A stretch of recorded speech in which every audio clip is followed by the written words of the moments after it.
In this video, we'll be talking about the special trig limits. So let's begin.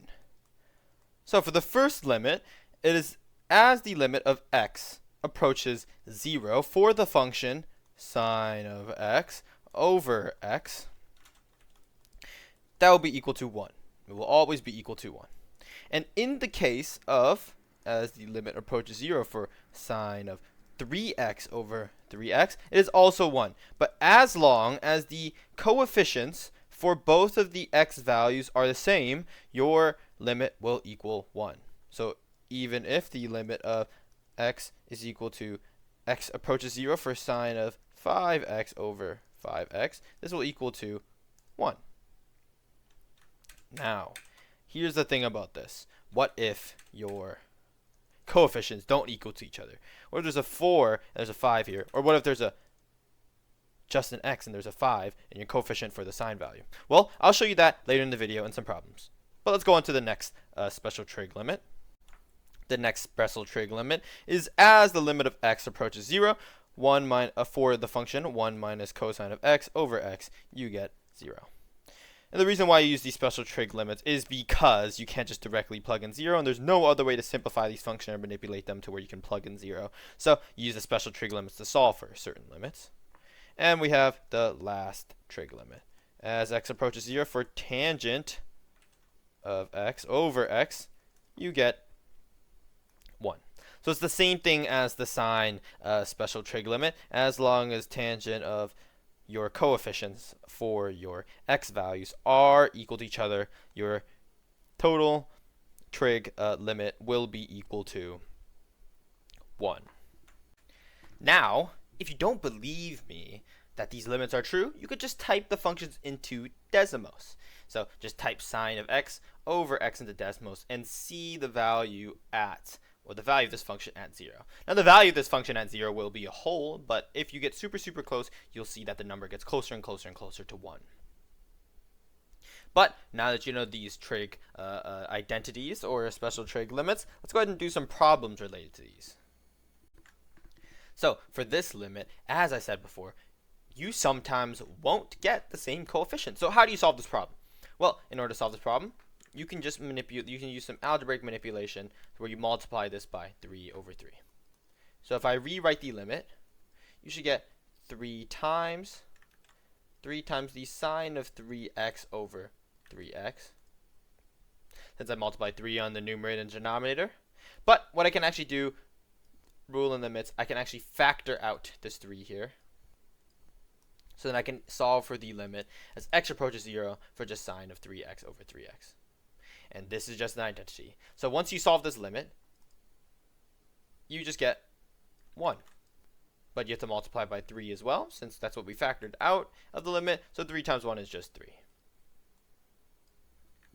So keep in mind, if you see that the coefficients of your sine function aren't the same, you can just do some algebraic manipulation so that you can get the same coefficients for your x values.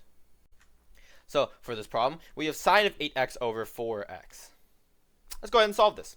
Well, we can algebraically manipulate this so that we get the same coefficients for your x values. So if I multiply this by 2 over 2, we get the limit of x approaching 0 of 2 times the sine of x over 8x.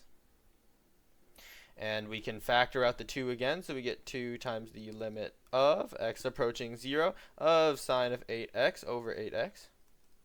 But this is just a trig identity, so we get 1. And we multiply by our factored out component of 2, so 2 times 1 is just 2.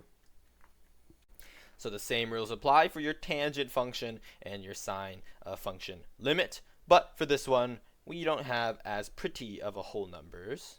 But we can still algebraically manipulate this to get the proper answer. So the tangent of 4x over 3x can be solved like so. So if we put 4 over 3 over 4 over 3, so a fraction over a fraction, what do we get? Well, we get the limit as x approaches 0 of 4 over 3 for the tangent of 4x over 3x times 4 over 3. 3x times 4 over 3, well, the 3's just cancel, so you get left off with 4x. So now we have tangent of 4x over 4x times 4 over 3. But we can factor the time 4 over 3. So we get left off with 4 over 3 times 1 is equal to 4 over 3. Well, now I'm going to show you guys the cosine one. And cosine's a lot harder than the sine and tangent special trig identity limit. But it's not too bad. I'm just going to do a kind of tiny proof to you to show that 1 minus cosine of x over x is very, and can be manipulated to turn to sine values. So an special identity of 1 minus cosine of any function inside the cosine value, u, over, not over anything, so over 2, is equal to sine squared of u over 2. So what do we have here?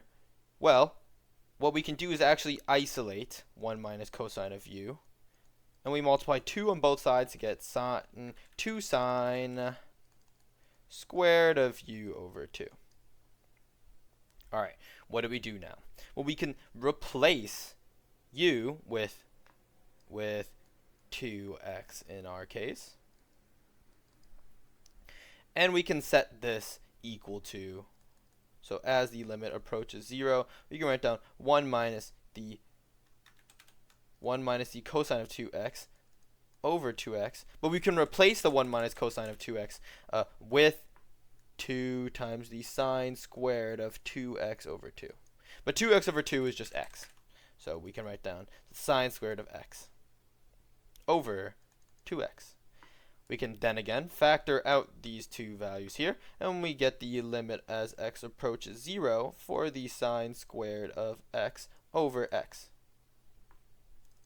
But what else can we do? Well, we can factor out again. We can factor out the sine value. So we get sine of x times the sine of x over x. But limit rules state that we can just multiply, we can solve these limits individually. So as the limit of 0 approaches this sine value, let's actually write down them individually. So the limit as x approaches 0 for sine of x times the limit as x approaches 0 for sine x over x. So as you can see, I just separated these two functions and their limit symbols. When you plug in 0 to sine of x, you get a big fat 0. Alright, if you plug in 0 into here, well, this is the special limit identity, so you get 1. But if we multiply 0 times 1, we just get 0. So the answer to this problem is just 0. So the thing that is different about this cosine trig identity is that it nearly always equals 0 no matter what coefficients you put here. So you put the cosine of 10x and over 6x still equals 0. You put the cosine of 7x over x, you still get 0. You put the cosine of 5, still get 0.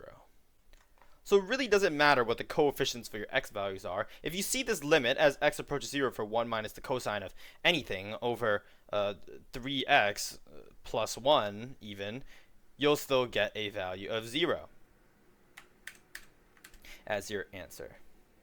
So this one, little different than the sine and tangent special trig identities, but keep in mind that likely if you see this on a test and you just don't have any idea of what to do, okay, I'm not going to recommend you to tell you what to put on it, but just put 0. It's a higher likelihood of getting the problem right. So as always, if you have any questions, put it down in the comment section.